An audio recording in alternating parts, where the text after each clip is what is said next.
Bonjour à tous, alors aujourd'hui on se retrouve pour une revue sur les pinceaux de maquillage et sur les fameux Real Techniques. Ce sont des pinceaux de maquillage créés par Samantha Chapman, donc une des deux sœurs Pixiwoo, et elle a créé ces petites merveilles. Donc ce sont pour la plupart du temps des duos fibres, donc des poils plus courts et des poils plus longs, en poils synthétiques. Donc ils sont bien meilleurs que ceux de chez MAC et de Make Up Forever, notamment si vous ne voulez pas de poils d'animaux. Et ils ont un rapport qualité-prix vraiment très intéressant. Donc je sais qu'ils sont assez compliqués à trouver en France, mais vous pouvez en acheter chez certains Monoprix. Moi personnellement je passe par le site iHerbs, donc qui est un site américain, qui les expédie sous un peu moins de 3 semaines et qui est le meilleur compétiteur niveau prix. C'est-à-dire que mes deux commandes, j'ai dû commander à peu près 10 pinceaux pour une cinquantaine d'euros, frais de port compris. Donc ça revient à 5 € le pinceau. En sachant que Sephora vend des pinceaux à une dizaine d'euros qui sont vraiment de mauvaise qualité et que Make Up Forever ou MAC peut monter à plus de 30 €. Cela vraiment, je vous les conseille, que vous débutiez ou non, ce sont pour moi les meilleurs pinceaux du marché. Pour parler brièvement de la marque, je vais vous présenter les pinceaux et on commence par ceux du visage. Donc les pinceaux à fond de teint, le voici. Donc celui-ci c'est un de chez Real Techniques. Donc ce sont des pinceaux suffisamment denses, un peu rigides. Et vous voyez, voilà, c'est un duo fibre. Donc ce sont mes pinceaux préférés pour l'application de fond de teint liquide ou poudre. Donc peu importe la matière que vous utilisez, vous travaillez toujours en rond sur votre visage.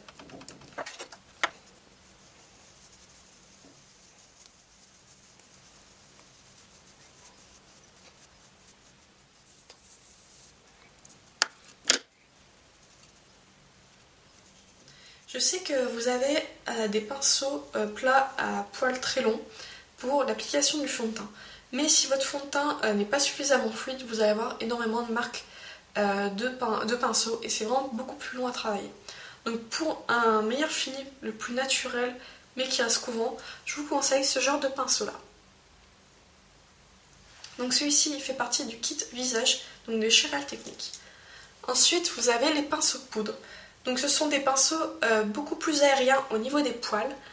Voilà, beaucoup plus souples en fait. Donc celui-ci c'est un de chez Barre Minéral.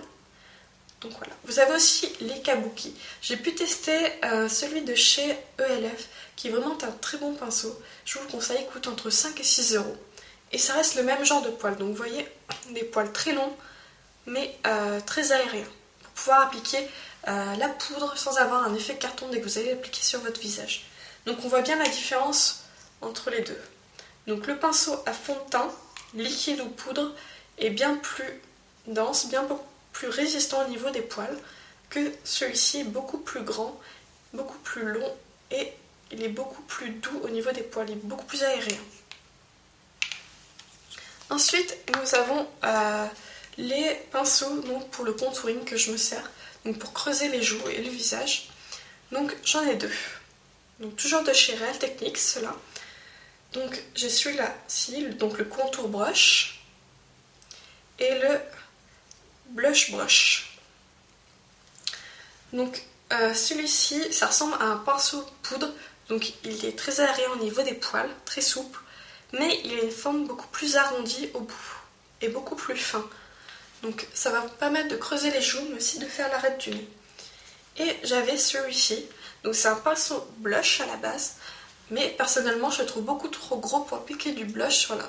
Si vous le mettez sur votre joue, après pour venir essayer de fondre, il est beaucoup trop gros. Du coup je l'utilise pour appliquer mon contouring donc sur tout le tour de mon visage et les joues. Je trouve qu'il va être beaucoup plus pratique. Donc ceux-ci, ce sont mes deux pinceaux que je conseille pour appliquer donc le contouring. Et pour le blush, donc c'est exactement le même que le contouring, mais voilà. J'en ai un deuxième parce que j'ai commandé deux kits. Et celui-là, je l'applique pour le blush. Je le trouve beaucoup plus petit, beaucoup plus agréable pour pouvoir travailler que celui-là. Vous pouvez voir la différence de taille. Voilà. Donc celui-ci, c'est pour le blush. À la base, c'est pour un contouring. Et celui-ci, c'est pour le contouring, mais à la base pour le blush.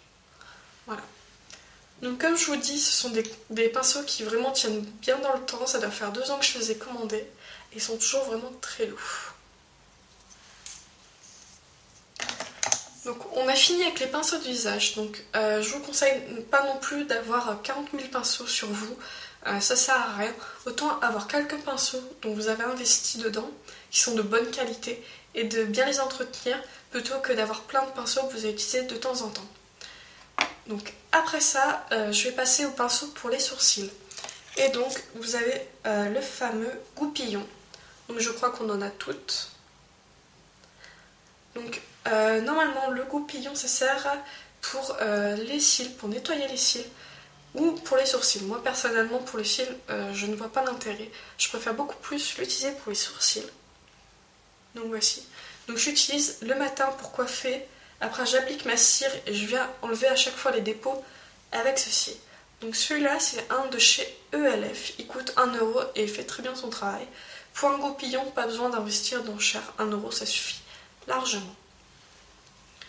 Ensuite, toujours dans les sourcils, nous avons les pinceaux biseautés. Donc voici. Donc pour les sourcils, je trouve que ce sont les pinceaux les plus adaptés. En tout cas pour moi qui aime avoir des sourcils très dessinés. Donc vraiment vous allez pouvoir travailler petit à petit et sur des lignes bien fines. Donc ceci c'est un de chez Too Faced que j'avais dans un kit pour sourcils il me semble. Mais pareil, pas besoin d'investir bien cher. ELF on fait aussi à 1 € et ça suffit largement. Et le dernier pinceau à sourcils que je vous présente, ce sont les langues de chat. Donc voici. La langue de chat, ça ressemble à ce que je vous ai dit dans les pinceaux à fond de teint, donc qui ont des longs poils. Donc ce sont généralement des longs poils, ils sont plats, comme ceci, hop, et ils sont ronds au bout. Donc ils servent aussi en pinceau anti-cerne, et moi je l'utilise donc pour venir tracer l'anti-cerne sous mon sourcil, pour avoir une ligne vraiment très droite, très souple. Donc voici. Donc pareil, celui-là je l'ai eu, je crois que je l'ai gagné un concours dans un lot de petits pinceaux, donc pas besoin d'investir non plus bien cher. ELF en fait aussi. Donc voilà, pour les sourcils, il y a 3 pinceaux que moi j'utilise. Donc le goupillon, le pinceau biseauté. Donc après les sourcils, on passe au pinceau pour les yeux. Et donc j'ai celui-ci, c'est le premier pinceau que j'utilise quand je me maquille. C'est celui de Réserve Naturelle. Donc il est plutôt plat, assez large, les poils suffisamment longs. Donc j'utilise pour appliquer ma base, donc c'est mon fard beige mat que j'applique sur l'ensemble de ma paupière pour pouvoir mieux dégrader mes couleurs par la suite. Donc celui-ci il a dû me coûter 4 ou 5 €. Il est vraiment très bien, je m'en passe pas. Tous les jours je l'utilise. Ensuite pour l'arcade sourcilière, j'ai celui-ci. Donc c'est le même que celui que je viens de vous présenter, mais en beaucoup plus petit. Donc voilà. Donc on peut voir la différence de taille. Celui-ci est beaucoup trop gros pour l'arcade, vous pouvez voir là sur l'arcade il est bien trop gros. Celui-là permet de vraiment mieux travailler la teinte. Donc celui-là je vous le conseille, c'est un pinceau de chez Babou. Je crois qu'il coûte moins d'1 €. Donc il était vraiment très bien. Là, vous voyez, pour appliquer sous le sourcil pour venir fondre la couleur, vraiment pas besoin d'investir cher. Donc vous voyez, 1 €, ça suffit largement. Il est de qualité parce que ça doit faire un peu plus d'1 an que je le lave et il perd pas ses poils. Donc un très, très bon pinceau pour vraiment pas cher. Ensuite, voici encore un pinceau biseauté. Donc c'est comme pour les sourcils, les pinceaux biseautés comme ça vont vous servir donc à créer la ligne au ras des cils, créer le liner et des fois pour faire un crease. Donc vous allez pouvoir travailler votre couleur. Donc ça c'est un dupe de MAC, donc c'est un faux, voilà, que j'avais pas payé bien cher et il est encore en poil synthétique, pour moi c'est important et il est vraiment de bonne qualité. Pareil je l'ai lavé, ça doit faire je crois 4 ans que je l'ai, il est toujours en bon état. Donc pareil, ça c'est un pinceau, pas besoin d'investir cher. Je crois que Make Up Forever fait des pinceaux biseautés à 20 €, des choses comme ça. Je trouve ça très cher pour ce que c'est. Donc voilà. Ensuite, on arrive au pinceau principal. Et pour moi, donc c'est le Shadow Brush de Real Techniques. Donc c'est un pinceau très dense, le poil ferme, plat d'un côté, hop, et arrondi au bout. Voilà. Donc ça, c'est un pinceau à paupières. Il est vraiment très bien, il applique très bien la couleur, il prend bien les paillettes dans son poil, il ne fait pas trop de chute. J'ai testé ceux de chez Urban Decay qui sont dans les Vice Palette ou les Naked. Je trouve que c'est une catastrophe ces pinceaux. Et celui-là, ça a vraiment été un coup de cœur, je vous le conseille. Alors il n'est pas dans un kit, il est en vente à l'unité pour 7 ou 8 $, donc ça revient à 4-5 € il me semble. Et c'est vraiment un excellent pinceau, je vous le conseille. C'est vraiment pas cher et pareil, il ne perd pas ses poils, il est vraiment doux. Donc après que vous ayez appliqué vos fards pour estomper, il y a donc celui-ci qui n'a pas de nom. Donc c'est un Real Techniques qui est dans le kit pour les yeux. Et donc vous pouvez voir qu'il a le poil beaucoup plus long, toujours un peu plus bas, fluffy au bout. Fluffy, ça veut dire qu'il a le poil donc bien serré au bout et qui vient vraiment en éventail sur la pointe. Donc voilà, ça veut dire qu'il est fluffy. Et pour estomper, c'est le meilleur pinceau que j'ai trouvé sur le marché. Pareil, ceux de chez Urban Decay dans les palettes sont vraiment une catastrophe pour estomper. Celui-là, il est vraiment bien, il prend vraiment la matière pour la déposer en douceur. Et voilà. Donc ça, c'est un pinceau estompeur. Donc par rapport au pinceau à paupières, on voit bien la différence. Voilà. C'est vraiment pas la même forme. Et donc pour estomper aussi, vous avez celui-ci. Donc qui est le crease. Crease, donc c'est pour estomper dans le creux. Voilà. Donc celui-ci, en fait, il est rond, c'est une boule. Voilà. Par rapport à celui que je viens de vous présenter pour estomper, on voit la différence. Donc l'un est beaucoup plus pâle, l'autre c'est vraiment une boule. Et personnellement, je ne l'aime pas pour estomper. Donc celui-ci pour estomper, donc le premier que je vous ai présenté, vous pouvez vraiment rentrer dans le creux, faire que des détails. Celui-ci est beaucoup trop rond, je trouve. Du coup, il est très bien à utiliser en anti-cerne. Donc, comme je vous ai dit, les pinceaux Real Techniques ont une fonction principale mais peuvent être détournés. Et celui-ci pour l'anti-cerne, je l'ai essayé souvent sous l'œil. Il dépose vraiment la matière. C'est comme le pinceau à fond de teint que je vous ai présenté, mais en beaucoup plus petit. Donc voilà. Ensuite, vous avez tous les pinceaux eyeliner et notamment celui-ci donc de chez Real Techniques qui personnellement je n'utilise pas pour le liner, il est bien trop gros. Donc par exemple, voici, là j'ai un pinceau eyeliner donc de chez Sephora qui est vraiment fin et voici celui de chez Real Techniques. Donc celui-là est beaucoup trop épais. Donc du coup, je le prends pour appliquer mes paillettes. Donc quand je vais venir mélanger avec mon gel et mes paillettes, je peux venir faire des détails. Il est bien plus agréable comme ceci. Donc vous avez encore une dernière fois, ce sont les embouts mousse. Donc comme ceci, on en a tout eu quand on a commencé le maquillage, même quand on est enfant. Personnellement, celui-ci je le garde quand je veux appliquer des paillettes. Donc pareil, je tapote avec mes paillettes. Sinon, ce maquillage à l'embout mousse, c'est juste pas possible pour moi. Une fois qu'on connaît l'application au pinceau, on peut pas revenir avec des embouts mousse. Je sais que certaines personnes aussi se maquillent avec leurs doigts. Je vous conseille d'investir juste, si vous voulez pas beaucoup vous maquiller, juste investir dans un pinceau à paupières comme ceci, ça suffit. Parce que le doigt, le problème c'est que c'est vraiment pas hygiénique. Vous allez mélanger ce qu'il y a sur vos doigts directement sur votre œil. Donc ça peut apporter des conjonctivites, des choses comme ceci. Et pareil, si votre œil a une maladie ou une petite bactérie, vous allez revenir mettre dans votre fard à paupières. Donc pour les pinceaux pour les yeux, c'est tout ce que moi je possède et ça me suffit largement. Pas besoin d'en avoir 40 000 pinceaux, ça sert à rien. Et pour les pinceaux, enfin pour les lèvres, j'en ai pareil un seul et ça me suffit largement. Donc c'est celui de chez Real Techniques. Celui-là. Donc c'est le kit pour visage et celui-ci je crois que c'est pour les imperfections. Donc quand vous avez des petits boutons. Personnellement si j'ai des petits boutons je vais venir tapoter au doigt ou à l'éponge.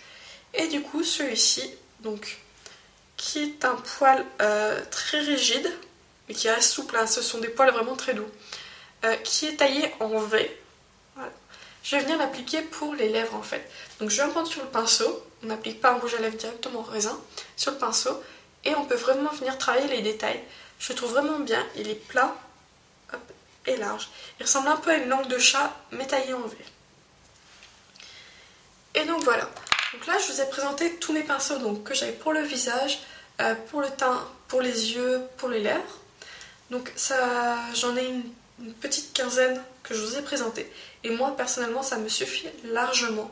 Pas besoin d'en avoir beaucoup plus. Après, c'est énormément d'entretien des pinceaux. Il faut savoir que les pinceaux, donc moi, je les lave une fois par semaine. Notamment ceux pour le fond de teint. Donc pour le fond de teint, en fait, j'en ai deux parce que j'avais acheté 2 kits. Et donc, par exemple, sur une semaine de 6 jours, où je vais pouvoir me maquiller, j'utilise pendant 3 jours celui-là pour le fond de teint liquide et 3 jours celui-là pour éviter d'avoir mon fond de teint donc, que vous appliquez le lundi matin. S'il reste des résidus, vous l'appliquez jusqu'au samedi sur votre visage. C'est vraiment pas assez hygiénique. Notamment si vous avez des fonds de teint qui peuvent être un peu bas de gamme, qui vont prendre des bactéries ou qui vont mal vieillir dans les poils de vos pinceaux, je vous le conseille pas. Donc c'est pour ça qu'il vaut mieux avoir peu de pinceaux, mais bien les entretenir, qu'en avoir beaucoup trop. Et donc pour l'entretien des pinceaux, c'est une fois par semaine. Moi personnellement, j'utilise du gel douche. Donc j'ai une pompe que je garde que pour laver mes pinceaux. Donc voilà, vous le trempez sous l'eau, vous mettez un peu de shampoing ou de gel douche, vous frottez, vous rincez jusqu'à ce que l'eau devienne blanche. Le point positif, donc des pinceaux en poils synthétiques comme ceci, déjà il n'y a pas de poils d'animaux, mais en plus ils gardent leur forme au séchage. C'est-à-dire que certains pinceaux au poils naturels, par exemple s'ils sont aplatis lors du séchage ou qui vont perdre leur forme, pour récupérer leur forme habituelle, c'est un vrai casse-tête. Donc je vous conseille vraiment les poils synthétiques. Hop. Donc une fois qu'ils sont lavés propres, voilà, on les égoutte un peu en serrant, on les pose sur un sopalin pendant une bonne journée pour qu'ils sèchent et c'est bon. Donc je fais ça une fois par semaine avec tous mes pinceaux. Donc, par exemple là je l'ai fait hier soir, ils sont un peu sales parce que je me suis maquillée ce matin. Et sinon, pour le visage, donc par exemple si vous vous maquillez donc, avec votre pinceau à paupières, vous faites le coin interne avec un beige clair et par exemple du noir sur la paupière, il va vous rester de la matière donc sur le pinceau. Donc voici ce que j'ai. Ce sont un chiffon en microfibre donc que j'ai acheté à Babou, j'ai dû payer 3 €, j'en ai 2. Voilà. Et donc en fait, quand j'ai appliqué ma matière, je viens faire des petits ronds dessus. Ça n'abîme pas du tout le pinceau. Voilà. J'espère que la vidéo vous aura plu, que j'ai répondu à toutes les questions que vous m'aviez posées. Et à très vite sur ma chaîne.